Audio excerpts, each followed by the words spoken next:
যদিও দেখে মনে হচ্ছে যে আমরা ঘটকালি করতে যাচ্ছি, কিন্তু বিষয়টা কিন্তু ওটা না, একবারে সম্পূর্ণ আলাদা। বিষয়টা হচ্ছে যে বাইরে নামতেছে বৃষ্টি আর আমরা যাচ্ছি রাত 12টার সময় ডিউটি শেষ করে শাকিল ভাইয়ের বাসায়। এর উদ্দেশ্যটা হচ্ছে ভোট দিতে হবে। এই রাত্রেবেলা ওই বাডি আর কি ধরে নিয়ে আসে, যে মুরব্বী যেটাকে বলি, আপনারা তো জানেন যে তার নাম বাডি। এই যে এই লোকটা যার নাম বাডি, সেই কিন্তু আবার মুরব্বী। এখন বিষয়টা হচ্ছে যে সে ধরে নিয়ে আসে যে তার ভোট দিতে হবে। এমন একটা পরিস্থিতি মনে হচ্ছে যে ভোট দিলে তারা সরকারিভাবে বিয়ে দিয়ে দেবে। এই জন্য সে আবার গ্লাসে দেখতেছে যে তাকে কেমন দেখা যায়। সে অলরেডি ফটোশ্যুট করা শুরু করে দিয়েছে। আমরা চলে যাচ্ছি শাকিল বার বাসায় লিফটে করে, এই 2 তলায় রাত্রেবেলা। মানে এটা যদি আমরা ভোট কেন্দ্র ধরি তাহলে বিষয়টা এরকম দাঁড়াচ্ছে যে লিফটে করে ভোট দিতে যাচ্ছে। সে কিন্তু ছবি তোলায় ব্যস্ত, তারা রাইখেই আমাদের চলে যাইতে হচ্ছে, কারণ যে সে ভাবতেছে যে ভোটের অ্যাপসের ভিতরে, মানে ভোট দেওয়ার সময় যখন অ্যাপস অন করবে তখন তার ছবি লাগবে মেয়ে পক্ষকে দেওয়ার জন্য। এই জন্য সে ছবি তুলতেছে আর আমরা চলে যাচ্ছি উপরের দিকে। কিন্তু বিষয়টা হচ্ছে যে যখনই আমরা উপরে আসলাম তখন দেখি যে নিচের তো শব্দ হচ্ছে যে ভাই ভাই আপনারা কই। তা আমরা তো কই যে এখন আমরা উত্তর দিলে তো আর সে শুনবে না। এই জন্য উপরে এসে আমি সিঁড়িঘরের দিকে দেখি যে ঠাস ঠাস ঠাস ঠাস করে শব্দ হচ্ছে। শাকিল ভাই ভিতরে ঢুকে যাচ্ছে আর আমি আবার সিঁড়িঘরের দিকে আর কি হেঁটে যাচ্ছে যে কিরে ভাই এরকম শব্দ হয় কে। তাই বড় মিয়াকে আবার হারাই গেল নাকি নাকি আবার ভয় পাচ্ছে নিচে। আগে শুনছে যে ডাকতেছে, পরবর্তীতে যে ঠাস ঠাস করে আওয়াজ হচ্ছে। তা অবশেষে যতটুকু বুঝতেছি এখনই মনে করেন যে সারপ্রাইজলি বড় মিয়া আমাদের সামনে চলে আসছে। এই যে মানে তার আজকে রাত্রে ভোট দিতেই হবে, কারণ আমার তো মনে হচ্ছে যে হয়তো বা সরকারে অলরেডি তার জন্য মেয়ে ঠিক করে রাখছে।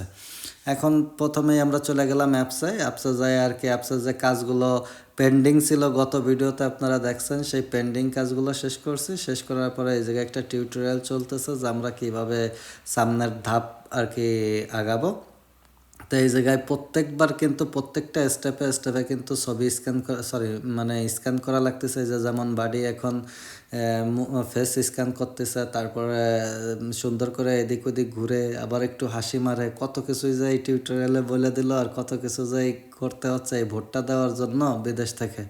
যাই হোক, এই চোখ টোক মাইরে সব কিছু করে এই অ্যাপসের সব কিছু সে কমপ্লিট করলো। এখন একটা সেলফি তুললো, সেলফি তোলার পরে আমরা চলে আসলাম মেইনলি যে ভোট কীভাবে দিতে হবে। সে কিন্তু আবার ফরিদপুর 2 আসনের। তা আশেপাশে যদি আপনাদের ভালো কোনো মেয়ে থাকে আমার বাড়ির জন্য আর কি দেখে রাখেন। দেশে গেলে ইনশাল্লাহ দ্রুত বিয়ে করবে, যত দ্রুত সম্ভব হয়। আর যদি আগের তে মন চায় আপনারা ছবি পাঠিয়ে দিতে পারেন।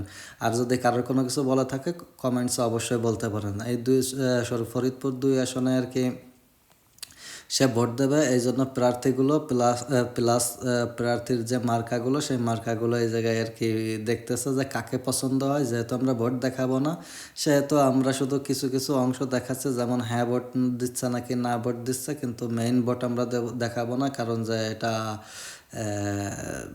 মানে সব জায়গায় থেকে নিষিদ্ধ আছে। যেহেতু ভোট একটা পার্সোনাল জিনিস, সেহেতু হাইট থাকাই ভালো। এই জায়গায় যে ফর্মগুলো আছে সেই ফর্মগুলো আর কি পূরণ করা হচ্ছে। তা এই জায়গায় ক্রমিক নং টং সব কিছু দিয়ে যে সে আর কি নিজে যে প্রার্থী সেটা আর কি কনফার্ম করার জন্য এই জিনিসগুলো দিচ্ছে, কত তারিখে, তারপরে তার সিগনেচার, এনআইডি কার্ডের নাম্বার, এইগুলো দিয়ে আর কি এই ফর্মটা পূরণ করতে হবে। এই ফর্মটা পূরণ করার পর আছে মেইন ব্যালট পেপারের কাজ। কিন্তু সে এত যত্ন করে এই ফর্মটা ফিল আপ করতেছে, তার মানে লেখার স্টাইল এবং সব কিছু দেখে মনোযোগ টনোযোগ সব কিছু দেখে মনে হচ্ছে যে সে কাবিননামা পূরণ করতেছে, তার যাতে নাম ভুল না হয়ে যায় আর বোর নাম জানে ভুল না হয়ে যায়। মানে এত যত্ন করে সে লিখতেছে, কিন্তু সে তো জানে না যে কাবিননামা লেখার কাজ তো কাজের তার না। সে তো খালি একটা সিগনেচার দেবে, কবুল করে চলে আসবে। তা বিষয়টা তারপরেও সে আর কি করতেছে যে কারণ নিজে যাতে ভুল না, সরি কী কই, কাজের ভুল হইলে যাতে তার ভুল না হয়ে যায়, এই জন্য আর কি সে সুন্দর করে সচেতনভাবে সব কিছু করতেছে সজ্ঞে আনায়। এখন বিষয়টা হচ্ছে যে সরকারের কিন্তু এই জিনিসটা একটু খেয়াল করার দরকার, যে একটা প্রবাসী তার এত মনোযোগ দিয়ে সে ভোট দিচ্ছে শুধু একটা বিয়ের আশায় আর কি। এখন সরকারে যদি এই বিষয়টা না দেখে, তাহলে সরকারের কাছে আকুল আবেদন আমার পক্ষ থেকে, তাকে যেন একটা বিয়ে দেওয়ার ব্যবস্থা করা হয় এই ভোটের উপর নির্ভর করে। এখন মনে করেন যে বাড়ি এমনভাবে আয়না চালান দিচ্ছে যে তার মার্কা খোঁজার জন্য, কিন্তু সে মার্কা খুঁজে পাচ্ছে না আয়না চালান দিয়েও। এখন পরবর্তীতে যায় সে যখন পাবে তখন আর কি সে ভোট দেবে। তা অনেকক্ষণ ধরে এরকম খুঁজলো, তা মনে হচ্ছে যে তার সেই বউ খুঁজতেছে, মার্কা তো না বউ খুঁজতেছে। এইটা দেখে তো ওইটা দেখে, ওইটা দেখে তো ওইটা দেখে, তার কোনোটাই পছন্দ হয় না। তারপরে আর কি অবশেষে একটা মার্কার জন্য সে আর কি রেডি হয়েছে ভোট দেবে, তাই ভোট দেওয়া তো আর এখন দেখানো যাবে না, যেহেতু একটা পার্সোনাল বিষয় সেটা আগেই বলছি। আর এটা দণ্ডনীয় অপরাধ, ভোট টোট দেওয়ার পরে সব কিছু ভাঁজ করে এখন মনে করেন যে এই চিঠিগুলো তার প্রেমিকার কাছে পাঠায় দেবে, সরি নির্বাচন কমিশনারের অফিসারের কাছে পাঠায় দেবে। আমার তো মাঝে মধ্যে কথা বলতে যায় ভুল হয়, আপনারা কেউ মাইন্ড করেন না, আর মাইন্ড করলেও মনে করেন যে আমার কমেন্টসে বলে দিয়েন যে কোন কোন জায়গায় মাইন্ড করছেন।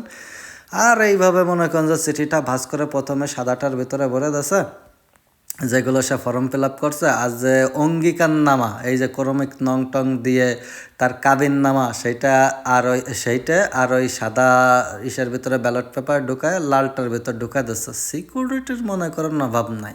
সে যদি পারতো তাহলে মনে করেন যে এই জায়গায় শিকল বাঁধে দিত, শিকল বাঁধে তালা দিয়ে আটকায় তারপরে এই জিনিসটা আর কি পাঠাইতো। যাই হোক, আল্লাহ সবার আশা পূরণ করুক, তার আশাও পূরণ করুক এবং দ্রুত পূরণ করুক, সেই আশা নিয়েই আর কি আমরা আজকে এখানেই শেষ করতেছি। কারণ যে কালকে চিঠি পাঠাইতে যেতে হবে পোস্ট অফিসে, তা সবাই আর কি বড় সড়ো করে আমিন এবং সুম্মা আমিন দুটাই বলে দিন আমার বাড়ির জন্য। আল্লাহ হাফেজ।